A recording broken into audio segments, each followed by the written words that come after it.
presenter. Hello, everyone. Well, I was born in 1992. In that same year, my country's president, Joaquim Chissano, signed a peace agreement ending a 16-year of civil war in Mozambique, in which more than 1 million people died. We also lost much of our natural heritage. As an example, in Gorongosa National Park, where I work, we lost more than 95% of the large animals. So Chissano wondered, could we heal our nation? Could we heal our national parks? Could we heal our people?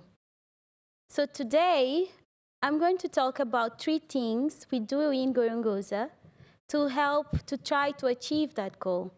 I'm talking about community development, I'm talking about science in a deep side, and also I'm talking about encouraging long-term support and ownership, stewardship of the park.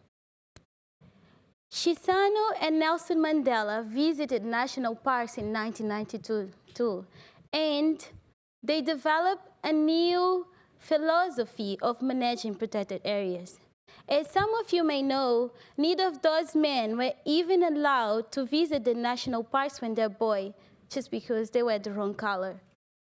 Then, as you also may know, in the 20th century, in most of Africa, national parks were just playgrounds for wealthy people.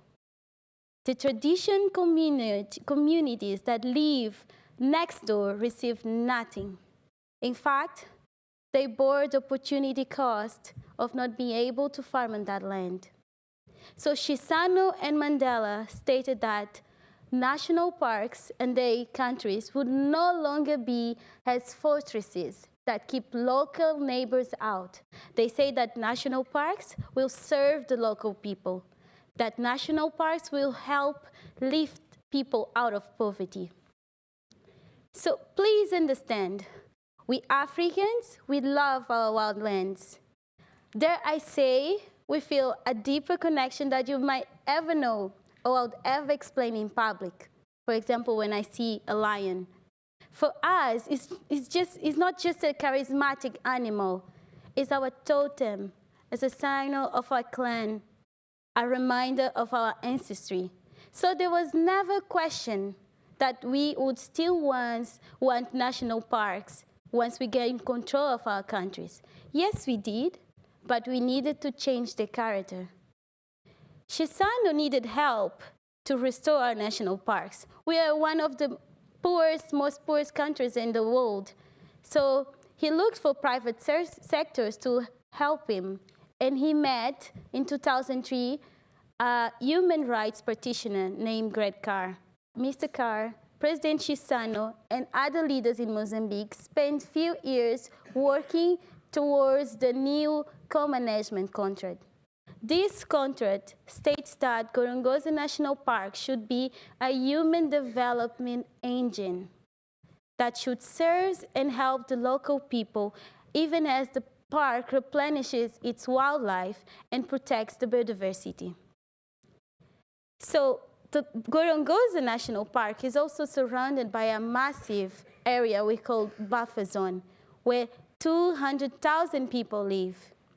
And because agriculture is still our primary activity in Mozambique, we help these people with agriculture programs through our community development programs, because we want to ensure that they will have food security. We also help them with health care, because we want to make sure that levels of desnutrition, malaria, AIDS, and many other things are down in this community. And also with education.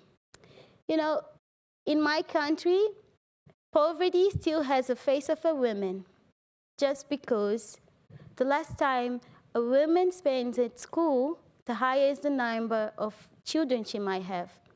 In rural Mozambique, girls get married at the age of 13 and 15, and we want to break that cycle. But how do we do that? We have an idea. If we retain girls at school, they'll have less premature marriage, they'll have more choices, we will work towards gender equality and many other things. So we're now working on girls' education, which is something that's going to impact these communities in the next 10, 20 years in an extraordinary way.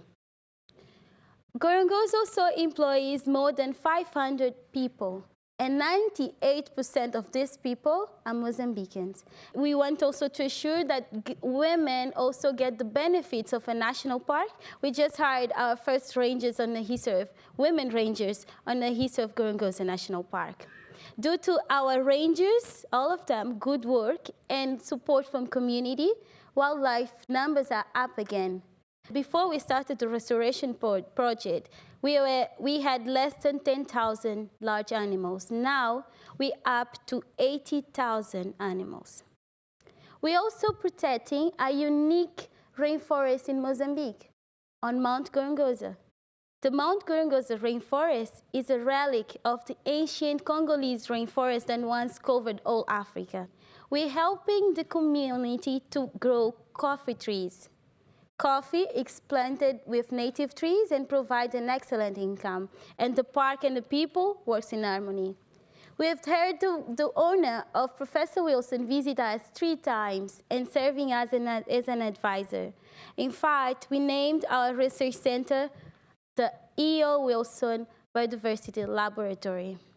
I'm proud to be part of the science team, and let me tell you what we do. The Wilson Lab was created to provide a scientific background for conservation. And we do that by fulfilling 3 distinct things. First of all is documentation. We are documenting our biodiversity knowledge. We are creating a baseline. We're documenting everything from bacteria to fungi, plants and animals. Since the opening of the Wilson Lab 4 years ago until now, we're able to document more than 5,000 species. And some of them are even new to science. The other thing we do is long-term research and monitoring. Because we want to know what's happening in our place in a scale of decades. We are tracking the change of an environment from the environment through vegetation surveys, grass cover, and also animal counts. And of course, we have smaller individual projects in various topics in the park.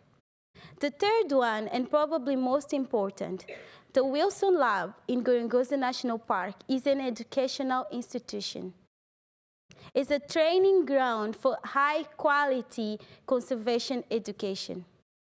In the lab, we receive scientists from all over the world and in the different areas of expertise. These scientists know they won't be there forever, and they also want to know that there will be a Mozambican to collaborate with in the future.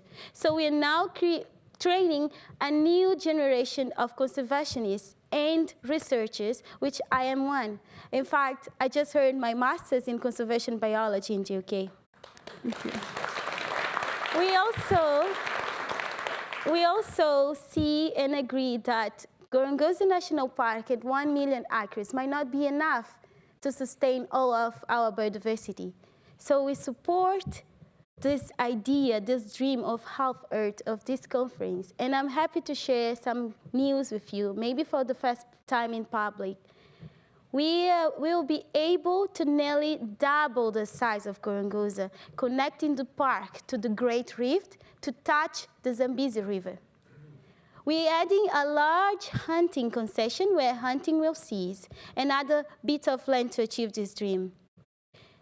This park expansion is only possible because we develop support from the local, national, and regional level.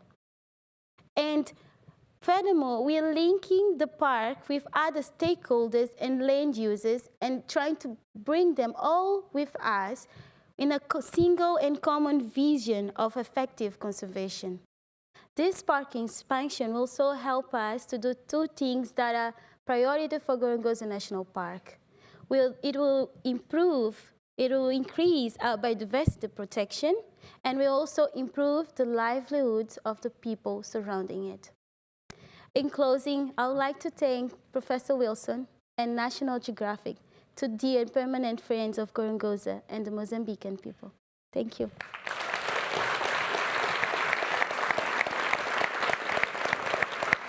I broke this. Okay, I have the pointer.